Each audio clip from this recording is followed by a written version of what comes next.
좀 이따가 같이 읽도록 하겠습니다. 지난주부터 우리가 시대 분별 시리즈 말씀을 같이 보고 있습니다. 시대를 분별하는 지혜에 대하여 지난주에 같이 나누었고, 오늘은 두 번째 시간으로 우리 시대의 가장 심각한 질병이라고 말할 수 있는 진리의 위기, 진리의 위기, 거기에 대하여 생각해 보고자 합니다. 여러분도 아시겠지만 매 연말마다 올해의 단어 해서 정해서 원래 유독 두드러졌던 단어를 뽑기도 하고 하는데, 특히 해외에서도 하고 우리나라에서도 합니다. 지금부터 10년 전쯤에 2016년에 영국에서 그해 단어로 뽑았던 단어가 있습니다. 옥스퍼드 사전이 뽑았는데 포스트 진실, 포스트 트루스, 포스트 트루스, 탈진실, 진실 넘어, 요 단어를 그 해의 단어로 뽑았던 적이 있습니다. 진실 넘어서, 이게 다른 말로 진실이 중요하지 않은, 더 쉽게 풀면 진실은 이제 뒷전이다, 혹은 무엇이 진짜인지는 중요하지 않다. 생각해 보십시오. 지금부터 10년 전쯤에 이미 영국과 세계가 진리 문제, 진실에 대하여, 사실에 대하여 사람들이 점점 생각을 덜 하게 됐다. 그리고 나서 10년이 지난 올해가 된 것입니다. 이제 사람들은 무엇이 참인가, 무엇이 진실인가 보다는 내 기분이 어떤가, 내가 무엇을 믿고 싶은가, 이게 중요합니다. 지금 여러분 주변에도 마찬가지고 그렇게 얘기들 하는 사람들이 너무 많습니다. 팩트 자체보다 내 마음에 드는 이야기가 더 큰 힘을 발휘하는 시대가 된 것입니다. 실제로 한 연구 결과에 의하면 인터넷상에서 가짜 뉴스가 진짜 뉴스보다 무려 6배 정도 더 빨리 퍼진다고 합니다. 그것은 가짜 뉴스는 우리의 감정을 자극하고 우리가 보고 싶어 하는 것, 듣고 싶어 하는 것만 콕 집어서 들려주고 보여주기 때문에 그런 것이죠. 들은 사람이 또 옆 사람에게, 또 다른 사람에게 공유하기 때문에 그런 것입니다. 이처럼 진실을, 사실을 대하는 사람들의 태도가 많이 달라졌습니다. 세상이 바뀐 거죠. 한번 생각해 보십시오. 미국을 예로 들면 1974년에 그때 대통령이 미국의 닉슨 대통령이 있었습니다.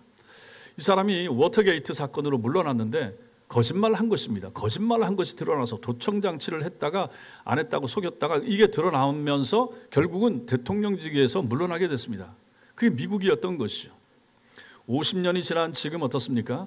2024년도 미국 대통령 선거 당시 트럼프 후보의 발언 중에 76%가 거짓에 가깝다, 팩트체크를 해봤더니 그러한 분석이 나왔음에도 불구하고 지금 대통령은 그때 뽑힌 그 사람이 지금도 하고 있습니다. 우리나라 사람들이 참 아끼고 사랑하고 존경해 마지 않는 그분이 그때 뽑힌 거죠. 이제 사람들은 저 말이 진짜인가 그보다는 저 사람이 내 편인가, 이걸 더 중시합니다. 내 편이 아닌 사람이 말하는 것은 안 들으려고 하고 사실로 취급을 안 하려고 합니다. 내 편이 말하면 그것이 거짓이어도 진짜로 듣고 싶어하고 주변에 있는 사람들에게 링크해서 공유해서 보냅니다. 오늘 우리는 이처럼 진리와 진실이 사라진 혼란스러운 시대를 살아가는데 어떻게 살 것인가, 성경에 근거하여 우리는 어떻게 살아야 될 것인가, 이 시간 말씀을 통해서 한번 생각해 보길 원합니다. 먼저는 진리가 광장에 엎드려졌다, 이렇게 말합니다. 광장에 엎드려진 진리, 이게 오늘 읽었던 우리 14절 15절입니다. 거기 보시면 14절 말씀에 중간에 보시면 성실이 거리에 엎드러지고, 이 부분이 나옵니다. 성실이 거리에 엎드려졌다. 성실이라고 하는 단어가 히브리어로 에메트인데, 이것은 에메트, 이것은 변하지 않는 확고한 진리가 에메트입니다. 신뢰할 수 있는 진실, 이게 에메트죠. 결국은 여기 성실로 번역된 것은 진실, 진리, 사실, 이 말을 이렇게 고친 것입니다. 이게 거리에 엎어졌다. 엎어졌다는 것은 좋은 뜻이 아니죠. 거리는 어딘가, 사람들이 모이는 곳, 이게 다른 말로는 광장으로 번역될 수 있습니다. 광장은 사람들이 많이 모이는 곳이죠. 많이 모이는 곳, 사람들이 왔다 갔다 하는 곳, 구약시대 같으면, 그 당시 같으면 재판하고 물건을 사고 파는 광장, 거리. 진리가 엎어졌는데 개인의 골방이나 개인의 마음속에서만 진리가 엎어지고 사라진 것이 아니라 거리에서, 광장에서 엎어졌다. 그럼 뭡니까? 왔다 갔다 지나다니는 사람들 마음속에 진리가 중요하지 않게 됐다. 그 뜻입니다. 사람들이 이제 사실을 받아들이려고 하지 않는 시대가 됐다. 이게 바로 오늘 이사야서 말씀이 그걸 얘기해 주는 거예요. 한번 보십시오. 사진을 한번 생각해 보세요. 옛날에 흑백 사진이나 사진들은 그냥 그대로였어요. 사진 그대로예요. 오늘날 여러분들이 사진 올리는 거, 그 다음에 카카오톡에 사진 올리는 거, 여러분 그거 다 고지고대로 다 믿습니까? 왜 안 믿으세요? 뽀샵 처리했기 때문에 뽀샵 처리 해달라고 하고, 결혼식 때 찍은 사진도 다 마찬가지고, 무슨 사진, 무슨 뭐 요즘은 바디 프로필 그래가지고 또 몸 찍는 사진도 있고 별거 다 합니다. 다 수정하고 다 고칠 수 있어요. 여러분 핸드폰에서도 그거 고치는 게 되더라고요. 보정이 되고 별게 다 됩니다. 사진은 옛날에 중요한 증거로 작동을 했죠. 그 역할이 고칠 수 없었으니까. 그런데 지금은 어떻게 됩니까? 합성과 조작이 가능합니다. 그래서 이게 진짜인가 봐야 되는 거죠. 지난주에 말씀드렸죠. 설악산에 유리다리 삼성에서 놨다고. 없는데 그걸 만들어서 동영상도 만들고 사진도 만들고 거기에 30만 명 이상 낚였다니까요. 진짜인 줄 알고 거기 한번 가보겠다고 하고 전화도 하고. 딥페이크 기술로 진짜 같은 가짜를 만들 수 있는 시대가 지금입니다. 언론을 한번 생각을 해보십시오. 언론. 사람들은 같은 사건을 보는 두 기자의 소속이 다른 것을 봐야 됩니다. 만약에 같은 성향을 가졌으면 괜찮은데 진보 진영 매스컴과 보수 진영 매스컴이 똑같은 사건을 보도하는 걸 보십시오. 다릅니다. 달라요. 관점이 달라요. 논조가 다르단 말이에요. 그래서 우리가 한쪽에만 치우쳐서 봐서는 안 됩니다. 한겨레 또 뭐 MBC, JTBC 이쪽하고 조선, 동아, 중앙 다 같이 봐야 되는 거죠. 한쪽 말만 들어서는 안 되는 시대가 됐다 하는 것입니다. 사람들이 무엇이 진실인지 제대로 알 수가 없습니다. 거짓이 얼마나 난무하고 있습니까? 청문회 나온 사람들 보십시오. 속이는 게 얼마나 많습니까? 드러나서 얼마나 낭패를 당합니까? 그것 때문에 드러나지 않아도 될 모든 가족관계 이런 게 다 드러나고 결국은 낙마하고 하는 모습을 보지 않습니까? 속이는 게 너무 많아요. 위장 전입, 가서 살지도 않는데 주소를 옮겨 놓은 거예요. 이번엔 뭐 위장, 미혼, 결혼했는데 미혼 가족인 것처럼 가족 수 늘려가지고 청약받는데 유리하게 하는 거, 이게 다 속이는 거 아니겠습니까? 잘 속여서 드러나지 않으면 좋은 것이고, 근데 이제 드러난 거죠. 이러한 시대가 됐다 하는 것입니다. 얼굴 천재 연예인이 세금을 맞는데 200억을 토해내라. 잘 숨겼는데 드러난 거예요. 어떻게 된지 모르겠는데. 그러니 이제 드러나는 거죠. 그래서 얼마나 창피를 당하고 있는가. 지금 시대가 그렇다 하는 것입니다. 정직하게 세금 내고 법 지키는 사람은 손해를 보고 교묘하게 법망을 잘 피하는 사람들, 이런 사람들이 이득을 보고 더 잘 살아가는 세상이 지금이라고 우리 많은 사람들은 다 그렇게 생각을 합니다. 내가 능력이 없어서 그렇지, 능력만 있으면 나도 변호사 쓰고 뭐 세무 잘 해가지고 이리저리 피하면 세금 혜택도 보고 그렇게 할 텐데 나는 그럴 능력이 없다 생각하는 사람들이 많습니다. SNS에 거짓을 퍼뜨려 돈을 버는 사람들이 있고 정직하게 일하는 사람들이 바보 취급을 당하는 세상이 지금입니다. 회사에서도 정직하게 보고를 하면 불이익을 받고 숫자를 조작하고 윗사람 비위를 맞추는 사람이 승진하는 일들도 있습니다. 이렇게 말하면서 보니까 저도 옛날에 비슷한 일이 있었습니다. 예전에 교육자 세계도 마찬가지 큰 교회에 있었는데 그 담임 목사님은 성도 숫자가 주는 걸 싫어합니다. 대학부 맡을 때도 마찬가지고 청년부 맡을 때도 마찬가지고 재적이 출석이 한 200명 이렇게 되는데 재적은 800명, 900명 되는 거예요. 교구를 맡았을 때도 마찬가지입니다. 이게 줄게 통계가 올라가면 목사님이 진노하시니까 줄일 수가 없는 거예요. 해외 나간 사람, 심지어 세상 떠난 사람, 군대 간 사람 전부 다 명단을 지울 수가 없어요. 근데 이게 봤더니 한국교회가 대다수 그런 거예요. 한국교회 큰 교회들의 재적 숫자를 다 모아서 통계를 내면 엄청나게 많은 거죠. 우리나라 인구보다도 많게 나올 수도 있어요. 그러니 아니 교회에서도 이렇게 숫자를 그런 식으로 부풀리면 어떻게 하겠다는 얘기입니까? 세상도 마찬가지고 이것이 바로 오늘 성경에서 얘기하고 있는 진리가 거리에 엎드려진 모습이 되는 것입니다. 성실이 거리에 엎드려졌다. 그 다음에 또 하나, 그래서 진리를 말하는 사람이 오히려 피해를 입습니다. 15절 보면 성실이 없어짐으로 악을 떠나는 자가 탈취당한다. 성실이 없어져서 진리가 없어졌기 때문에 진리를 고수하고 추구하는 사람들이 없기 때문에 악을 떠나는 사람, 정직하게 살라고 하는 사람, 악을 미워하는 사람, 진실을 말하는 사람이 오히려 탈취를 당한다. 이렇게 말하는 거예요. 이게 지금부터 3000년 전에 쓰여진 성경입니다. 그때도 이랬다는 거죠. 진리가 힘을 잃으니까 정직하게 살려는 사람들이 오히려 탈취를 당합니다. 탈취를 당한다. 단순히 물건을 빼앗겼다 그 뜻이 아니고 비난받는다, 조롱당한다, 손해본다, 심지어 위험에 처한다 그런 뜻입니다. 생각해 보세요. 또다시 미국을 보겠습니다. 우리나라 얘기하면 이게 곤란해집니다. 우리나라 얘기하면 이게 시끄러워지니까 만만한 미국과 트럼프를 가지고 얘기를 합니다. 2024년 미국의 대선 기간에 트럼프 진영에서 이런 걸 퍼뜨립니다. 이민자들이 남미에서 올라온 이민자들이 반려동물을 잡아먹는다. 개나 고양이 잡아먹는다.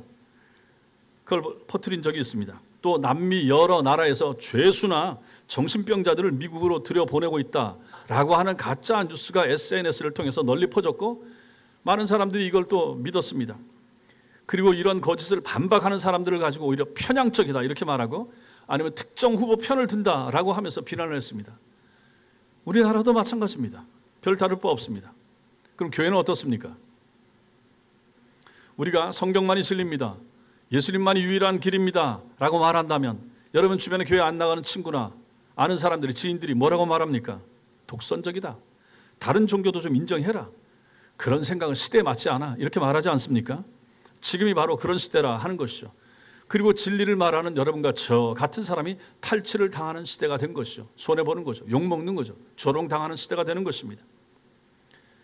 그런데 오늘 말씀 보면 15절 후반부에 하나님은 이것을 기뻐하지 않으신다 이렇게 말합니다. 여호와께서 이를 감찰하시고 정의가 없는 것을 기뻐하지 아니하시고 이렇게 말합니다. 하나님이 이 모든 세상을 본다 하는 거죠. 교회 안에도 보고 성도들의 삶도 보고 이 세상 돌아가는 거 하나님이 다 보신다 하는 것입니다. 진리가 짓밟히고 정의가 사라지는 것, 진실이 드러나지 못하는 것, 이것을 하나님이 보시고 기뻐하지 않으신다, 슬퍼하신다. 그럼 하나님이 가만히 계시는가? 계시지 않죠. 언젠가는 하나님이 반드시 개입하신다 하는 것이죠. 이사야 59장은 계속해서 하나님께서 구원자를 보내실 것이다, 구속자를 보내실 것이다. 이때로부터 700년, 800년 지난 다음에 예수님이 오시잖아요. 구원자가 오신다. 이걸 얘기하는 거죠. 그 진실이 사라진 시대를 사는 사람들에게 진리의 핵심, 진리의 주체가 되시는 예수께서 오실 것이라 라고 하는 것을 말하고 있는 것, 그게 바로 이사야서 59장이 되는 것입니다. 두 번째, 우리는 신약의 말씀을 좀 봐야 됩니다. 요한복음 말씀 보겠습니다. 요한복음 18장.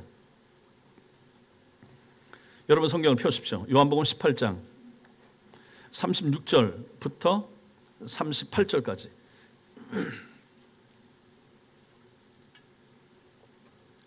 요한복음 18장 36절에서 38절 같이 읽겠습니다. 시작. 예수께서 대답하시되 내 나라는 이 세상에 속한 것이 아니니라. 만일 내 나라가 이 세상에 속한 곳이었더라면 내 종들이 싸워 나로 유대인들에게 넘겨지지 않게 하였으리라. 이제 내 나라는 여기에 속한 것이 아니니라.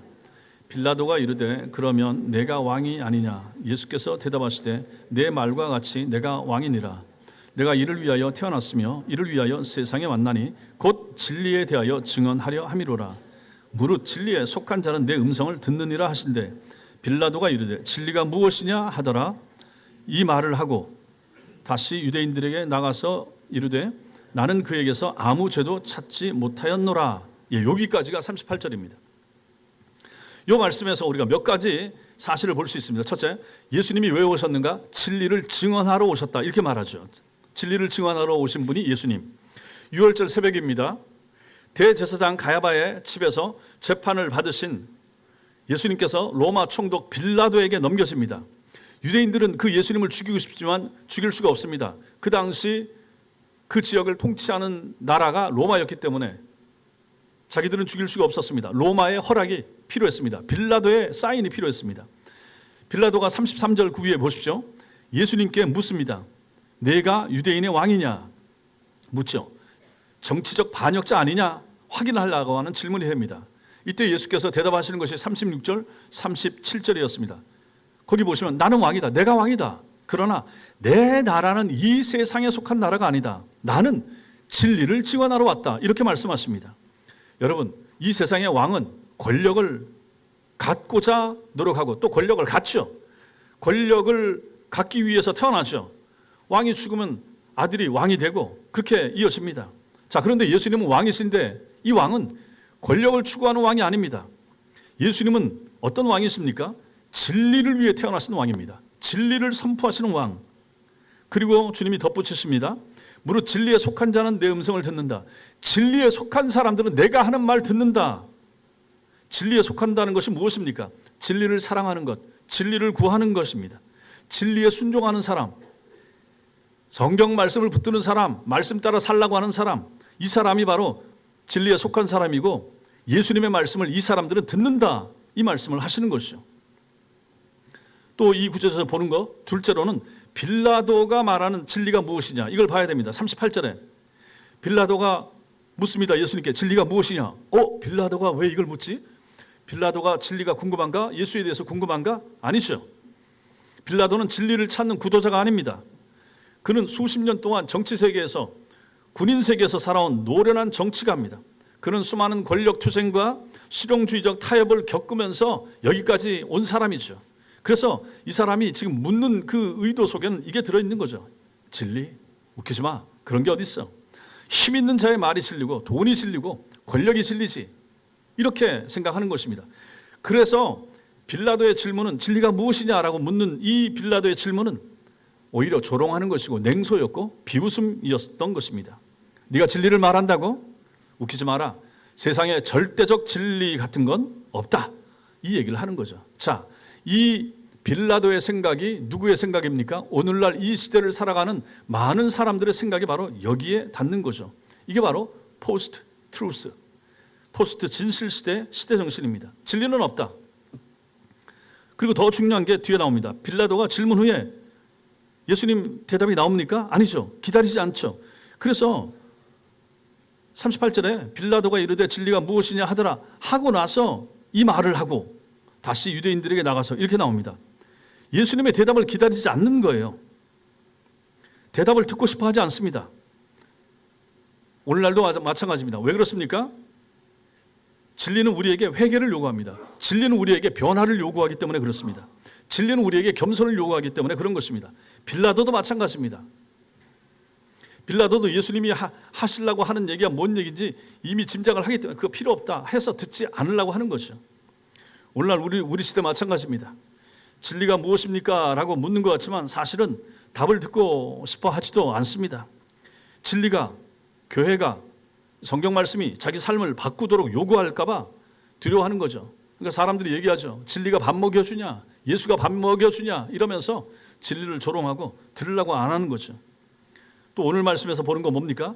이렇게 보면 역설적으로 빌라도가 진리 앞에서 심판받고 있다 하는 것입니다. 지금 겉으로 보면 예수님이 빌라도 앞에 서서 신문받고 심판을 받고 있잖아요. 그런데 가만히 보면 빌라도가 예수님 앞에, 진리이신 예수님 앞에 빌라도가 심판을 받고 있는 거죠. 영적으로 보면 그렇게 보인다 하는 것입니다. 빌라도의 냉소, 빌라도의 실용주의, 빌라도의 도덕적 비겁함, 이런 게 전부 다 여기 드러나고 있는 거죠. 빌라도가 누굽니까? 이 사람 예수님이 죄 없는 걸 알아요. 그 뒤에 보세요. 그 뒤에 아래로 내려가면 3번이나 말합니다. 나는 그에게서 아무 죄도 찾지 못하였노라. 거기 모여 있는 사람들에게 얘기하는 거예요. 잡아 죽일 이유가 하나도 없는 것을 빌라도가 정치적으로 봤을 때 본 거죠. 그런데 군중들이 반대하는 거예요. 유대인들이 저 사람 죽여야 됩니다. 우리 유대인의 법에 의하면 자기가 하나님이라고 하고 하나님의 아들이라고 했기 때문에 저 사람 살려두면 안 됩니다. 그 유대의 법이지 로마 법으로 보면 예수님이 죽일 이유가 하나도 없는 거예요. 그래서 3번이나 죽일 이유가 없다라고 말했음에도 불구하고 나머지 유대인들이 예수님 죽이라라고 하니까 이 군중의 압력에 굴복하여 예수님을 십자가에 못 박도록 넘기는 거예요. 알았다. 그럼 니들 뜻대로 해라. 나는 죄 없다. 나는 상관없다. 손 씻는다 하고 넘기는 거죠. 이 사람 비겁한 사람이죠. 진리를 외면한 사람이 되는 거죠. 진리를 외면한 가장 인류의 역사에 있어서 가장 비겁한 사람이 바로 본디오 빌라도가 되는 것입니다. 그래서 여러분과 제가 신앙 고백할 때마다 이 사람의 이름이 계속해서 나오는 거예요. 이 비겁한 사람이, 이 사람이 직접 죽인 건 아니지만 죽이도록 넘겨준 그 책임, 예수께서 죽일 죄가 없는 것을 알고 있음에도 불구하고 타협하고 동조하고 넘겨준 이 빌라도의 책임은 없어지지 않는다. 그게 그래서 사도신경 속에 고백으로 남게 된 것입니다. 그리고 이 말씀에 보면 결국은 예수께서 무엇이라 선언하시는가? 내가 진리라라고 선언하십니다. 여기도 나오지만 요한복음 14장 6절에 이 말씀이 나오죠. 읽겠습니다. 시작. 내가 곧 길이요 진리요 생명이니 나로 말미암지 않고는 아버지께로 올 자가 없느니라. 주님이 분명하게 이렇게 선언하십니다. 성도 여러분, 진리가 무엇입니까? 진리가 어떤 명제, 어떤 개념 그렇게 볼 수가 없습니다. 진리는, 기독교에서 진리는, 성경에서 진리는 인격입니다. 진리는 살아있는 것이라. 왜? 진리는 예수님이시니까. 진리는 예수님 그분 자체다 하는 것입니다. 예수님이 진리십니다. 그래서 진리는 단순히 소유하는 것이 아니라 진리이신 예수님을 아는 것, 예수님을 믿는 것, 예수님을 따라가는 것, 이것이 바로 참된 진리에 대한 이해와 인식이 되는 것입니다. 나는 진리를 안다 라고 말하면 내 마음속에 진리인 예수님이 계십니다, 이렇게 되는 거죠. 그래서 여러분과 저는 이 진리 되신 예수님을 믿는다 하는 것이죠. 이 사람이 바로 신자인 것입니다. 자, 그렇다면 세 번째, 이러한 포스트 진실 시대, 오늘 이 시대가 탈진실 시대, 진실을 넘어서는 시대, 진실을 무시하는 시대, 사실을 무시하는 시대, 이게 바로 포스트 진실 시대인데 이 시대에 네 가지 특징이 있습니다. 첫째, 감정이 사실을 대체합니다. 사람들은 아까도 말씀드렸죠. 이게 사실인가 묻지 않습니다. 이게 내 감정에 맞는가? 이게 나하고 맞는가? 내가 좋아하는가? 이게 먼저입니다. 어떤 뉴스를 보고 이게 진짜인가 확인하기보다는 나는 이게 진짜였으면 좋겠다 이렇게 생각하죠. 그래서 옛날에는 뉴스 시간이 없었는데 지금은 팩트 체크라고 하는 그 코너가 들어가는 걸 보지 않습니까? 하도 거짓이 많고 언론이나 정치인들이 하는 말들이 검증이 안 된 게 많기 때문에 그걸 가지고 또 거기서 언론사에서 팩트를 체크해서 보여주기도 하는 거죠. 미국의 라디오 방송 중에 NPR이라고 있습니다. 거기서 이런 말을 한 적이 있습니다. 피를 끓게 만드는 뉴스는 오히려 가짜 정보일 수 있다. 피를 끓게 만드는 정보는 오히려 가짜 정보일 수가 있다. 가짜 뉴스는 어떻습니까? 사람들의 감정을 극도로 자극하죠. 분노하게 만들고 흥분시키죠. 그래서 충동적으로 움직이게 만드는 것이죠. 예를 들어서 SNS에서 어떤 정치인에 대한 나쁜 소문이 돌게 되면 그 정치인을 싫어하는 사람들은 확인도 안 하고 그냥 퍼나릅니다. 우리나라 정치판을 봐도 마찬가지입니다. 그 사람이라면 충분히 그럴 수 있어. 사실을 확인하려고 안 합니다. 만약에 내 편에 내가 지지하는 사람이 어떤 문제가 있다라고 하면 그럴 리가 없어. 그 사람 그럴 사람 아니야. 이렇게 하는 거죠. 사실을 볼 생각을 안 합니다. 알라고도 생각 안 해요. 내 편이면 덮으려고 하고 남의 편이면 사실도 반대로 이해하려고 하는 것이 일반 사람들이고 미국도 마찬가지더라 하는 것입니다. 사실 여부보다 중요한 게 뭡니까? 내 감정입니다. 내 감정. 내 편이야? 아니야. 이게 그만큼 중요한 것이죠. 교회 안에는 어떻습니까? 교회 안에서도 그런 일이 있을 수가 있죠. 여러분 어떤 일을 만났을 때 하나님께서 나한테 왜 이런 일을 허락하셨을까? 뭐 교회 안에서 누구랑 대화를 할 때도 마찬가지입니다. 그때 성경에 기반하여 그분에게 조언을 해주면 괜찮은데 그걸 가지고 그런 성경에 기초한 생각이 아니라 내 생각엔 말이야 라고 말하게 되면 이게 위험할 수가 있다 하는 것이죠. 내 생각이 중요한 게 아니에요.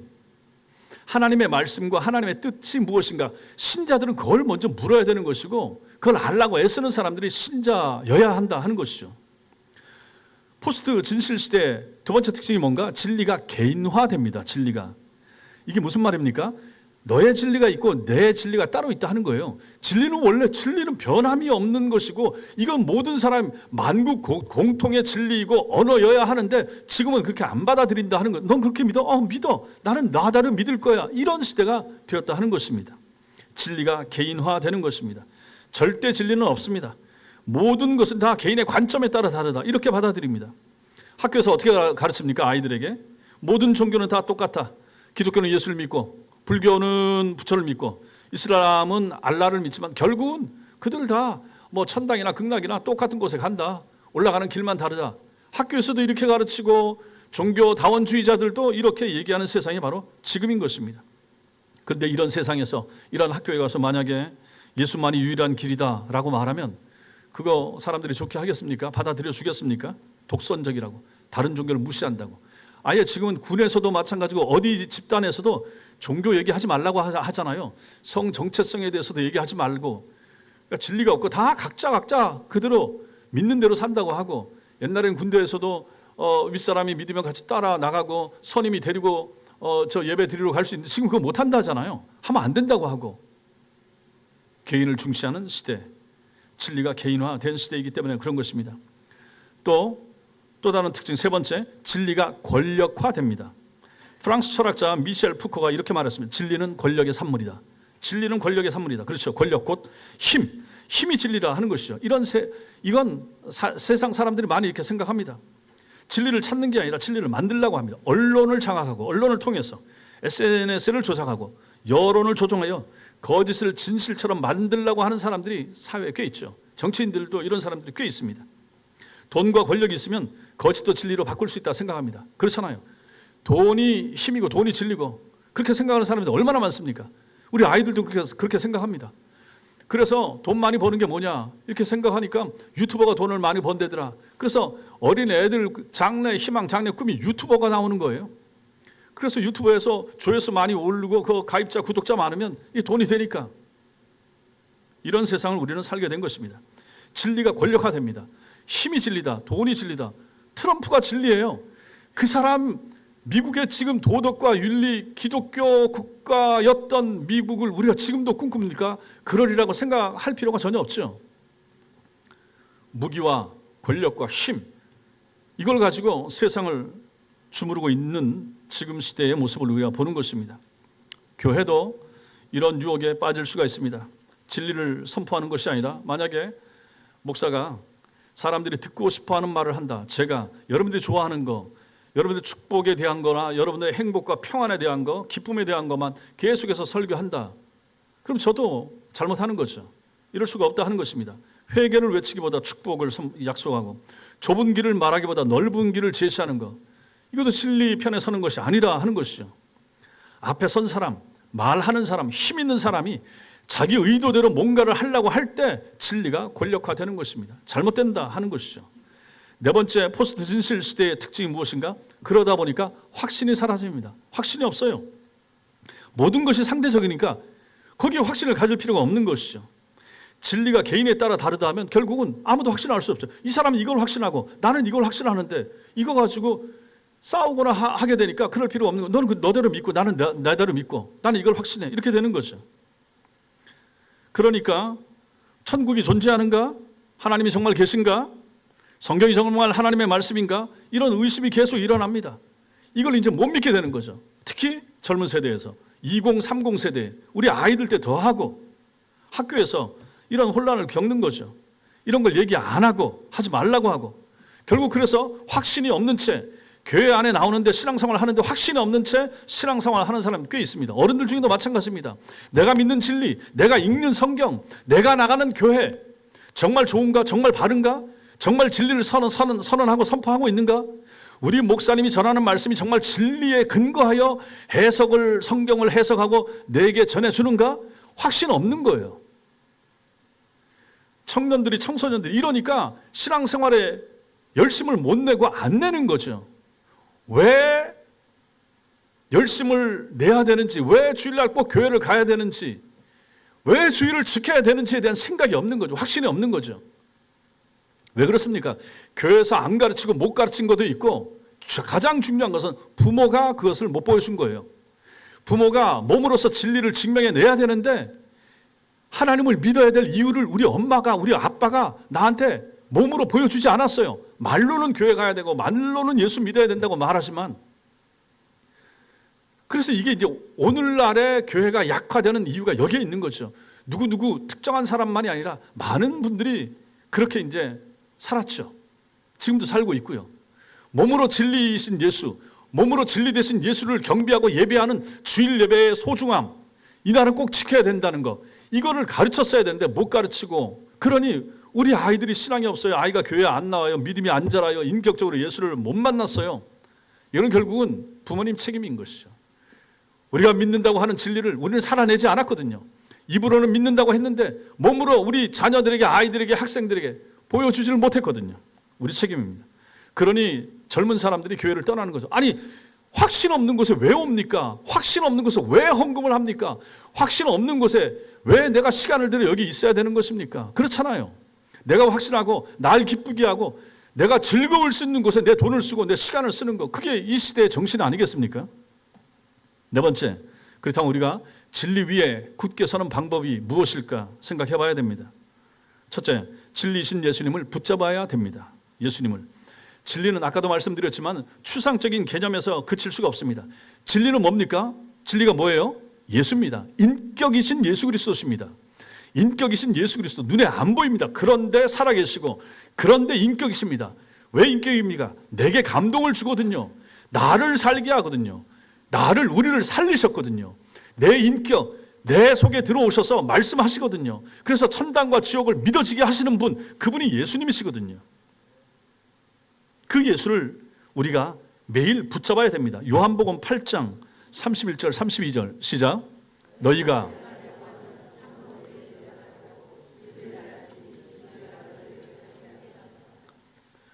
내 말에 거하면, 예수님 말에, 성경에 거하고 믿고 의지하면 그 사람이 참으로 주님의 제자일 것이고, 주님의 제자가 되면 진리를 알게 되고, 진리를 알게 되면 그 진리가 여러분과 저에게 참된 자유를 준다 하는 말씀이 바로 이 말씀이 되는 것이죠. 예수님의 말씀에 거하는 것, 이것이 바로 진리를 아는 길입니다. 진리 위에 굳게 서는 방법 두 번째, 성경을 절대 기준으로 삼아야 됩니다. 성경은 시대에 따라서 이렇게도 해석하고 저렇게도 해석하고 재해석하고 그런 것이 아니라 하는 것을 여러분이 정확히 알 필요가 있습니다. 오히려 성경이 시대를 해석합니다. 우리가 성경을 우리 생각에 맞추는 것이 아니라 우리의 생각을 성경에 맞춰야 되는 것입니다. 오늘날 세상 사람들이, 교회 안의 사람들이 많이 말합니다. 만약에 동성애를 가지고 얘기한다고 해봅시다. 성경에 동성애를 죄로 정하고 있죠. 근데 그건 그 시대에 그랬다. 그 시대에. 동성애를 금지하는 것은 1세기의 문화적 배경일 뿐이고 지금은 세상이 달라졌다. 2000년 시간이 흘렀다. 사랑하는 두 사람의 결합을 지금은 막을 수가 없다. 남자든지 여자든지 지금 시대는 허용될 수 있다. 괜찮다. 성경은 금했지만 그것은 지금부터 2000년 전에 3000년 전에 기록된 책이기 때문에 그렇지 지금은 달리 해석해야 된다. 이렇게 말한다 하는 것입니다. 우리 교회와 우리 보수적인 장로 교회는 여자 목사를 금합니다. 여자 목사를 인정하지 않습니다. 그렇게 말하면 여자가 목사가 될 수 없다는 것은 가부장적 시대의 산물이고, 즉 2000년 전 그때 그런 것이고, 양성 평등한 지금 시대는 적용될 수 없다. 남자보다 훨씬 똑똑한 목사가 많은데, 여자들이 많은데 왜 목사 안수 안 주냐, 이러면서 이제 계속해서 얘기가 나오는 거죠. 그래서 점점 여성 안수하는 교회와 교단들이 많아지고 있습니다. 근데 우리는 성경을 기준으로, 자, 생각해 보시죠, 성도 여러분. 하나님이 이 성경을 우리한테 줄 때 1500년에 걸쳐서 40명의 기자들을 통하여 성경을 줘서 이걸 다 묶어서 이렇게 됐을 때, 하나님께서 그때로부터 성경을 준 시대로부터 1000년 후에, 2000년 후에, 3000년 후에 이 성경이 읽힐 것을 모른 채 주셨겠습니까? 아니죠. 그럼 그 시대 그 사람들에게만 적용되라고 준 것이겠습니까? 아니죠. 제가 설교를 할 때 뭐라고 말씀드립니까? 성경을 처음 읽을 때 우리는 1차 독자와 2차 독자를 생각하면서 읽으시라고 말씀드렸죠. 이 성경을 받는 그 당시 그 시대 사람들의 환경에서 먼저 한번 이해를 하고, 그 다음에 이것을 오늘날 우리한테 어떻게 적용할 것인가, 이렇게 읽으시라고 말씀드렸죠. 그러면 마찬가지 아니겠습니까? 하나님께서 이 성경이 이제 진리라고 할 때 이 진리가 1000년이 지나고 2000년이 지나는데 그러면 진리가 바뀌면 그게 진리일 수 있겠습니까? 진리는 시간의 흐름과 이 나라든지 저 나라든지 어느 땅에 있더라도 진리는 변함이 없어야죠. 진리는 항상 그 자리에 있어야죠. 모든 사람들이 공감하고 거기에 동의할 수 있어야 진리 아니겠습니까? 그렇다면 하나님께서 그렇게 말씀하신 것은 그때 그렇게 하지 말라라고 했다. 로마서에서 동성애를 죄라고 말하면 하면 안 되는 거예요. 2000년이 흐르든 4000년이 흐르든 하나님의 뜻인 것입니다. 모든 성경을 그렇게 우리가 해석을 해야 되는 것이죠. 여자 목사가 안 된다라고 했으면 우리는 그것을 그렇게 받아들일 수밖에 없다는 거죠. 물론 이것을 해석을 그렇게 안 하는 분들이 있긴 한데 어쨌든 우리 쪽에서는 성경을 그렇게 해석을 한다 하는 것입니다.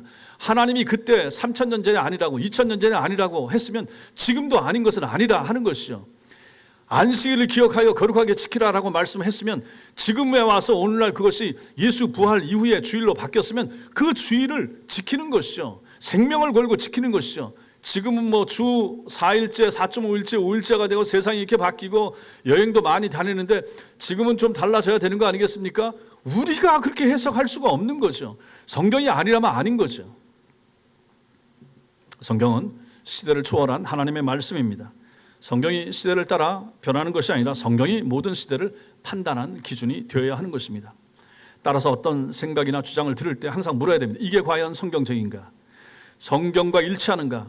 이게 하나님이 말씀하시는 것과 맞는가? 아무리 그럴듯해 보여도, 아무리 많은 사람이 거기에 동의해도 성경에 어긋나거나 사실이 아니면 우리는 거부해야 하는 것입니다. 세 번째, 사랑 안에서 진리를 살아내야 됩니다. 에베소서 4장 15절 말씀 시작. 오직 사랑 안에서 참된 것을 하여 참된 것을 한다. 입으로 진리를 말하는 것만이 아니라 진리대로 사는 것입니다. 진리 가운데 행하는 것입니다. 그래서 진리 없는 사랑은 무책임한 감상주의가 됩니다. 사랑이 없는 진리, 이것은 잔인한 율법주의가 될 수가 있습니다. 그래서 우리는 이 둘의 균형을 지켜야 되죠. 사랑과 진리가 같이 가는 것. 죄를 미워하되 죄인은 우리는 사랑해야 됩니다. 잘못된 것을 지적할 수는 있는데 온유함과 사랑의 마음 가지고 해야 되는 거죠. 예수님 보십시오. 예수님께서 간음하다 잡혀온 여인에게 말씀하십니다. 나도 너를 정죄하지 아니하노니라고 하면서 사랑을 베푸시죠. 뒤에서 뭐라고 말씀하십니까? 가서 다시는 죄를 범하지 말라라고 진리를 말씀하십니다. 사랑의 마음을 가지고 진리를 선포하는 거죠. 교회 안에서도 마찬가지입니다. 옆 사람들이나 아랫 사람들이나 누구라든지 마찬가지입니다. 애들한테 말할 때도 마찬가지인 거죠. 윗사람 할 때도 말할 때도 마찬가지예요. 사랑의 마음을 담아 온유한 마음을 가지고 얘기를 하는 거죠.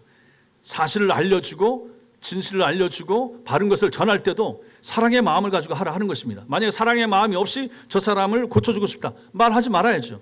사랑 마음이 없이 말하게 되면 상처받고 나에 대해서 혼내는 것으로만 받아들이지 않겠습니까? 바로 그걸 얘기하는 것입니다. 그리고 네 번째, 확신을 갖되 겸손해야 됩니다.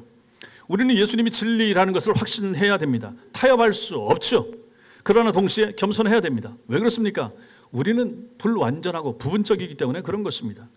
여러분이나 저나 다 진리를 완전히 다 이해하지 못합니다. 하나님의 뜻을 다 모릅니다. 그래서 겸손해야 됩니다.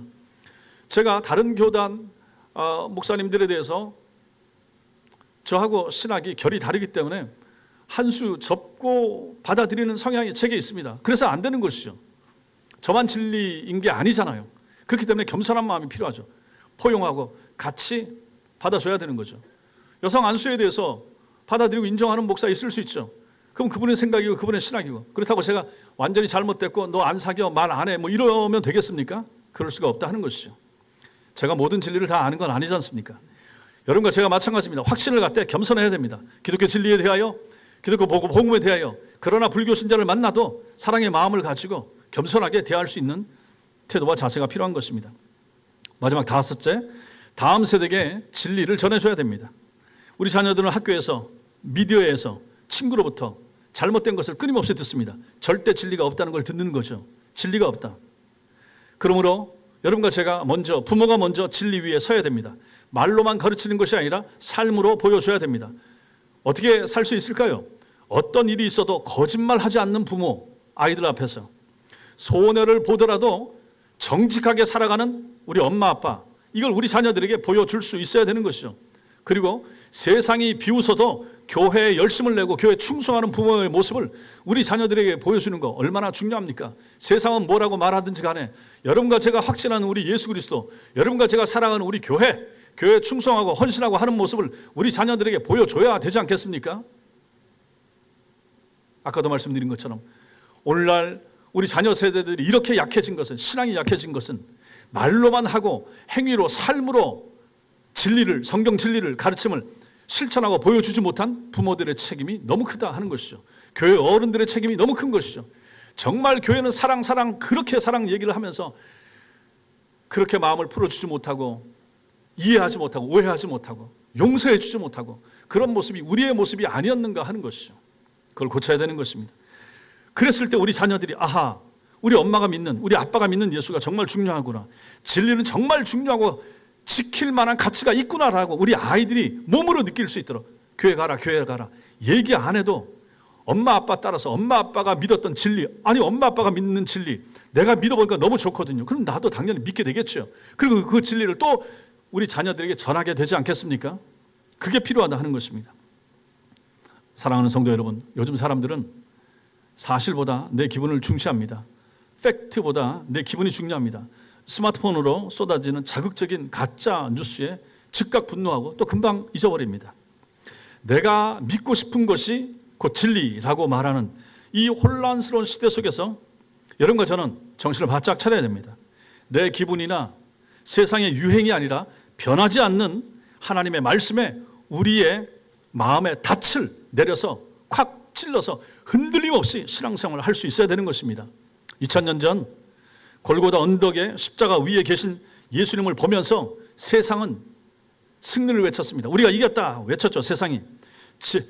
빌라도가 진리가 밥 먹여주냐 비웃었죠. 그 주변에 둘러섰던 사람들은 네가 하나님의 아들이냐 십자가에서 내려와라 조롱했습니다. 예수님 돌아가셨습니다. 진리가 완전히 죽어버린 것 같았습니다. 그런데 사흘 만에 예수님께서 부활하셨습니다. 죽음을 뚫고 부활하셨죠.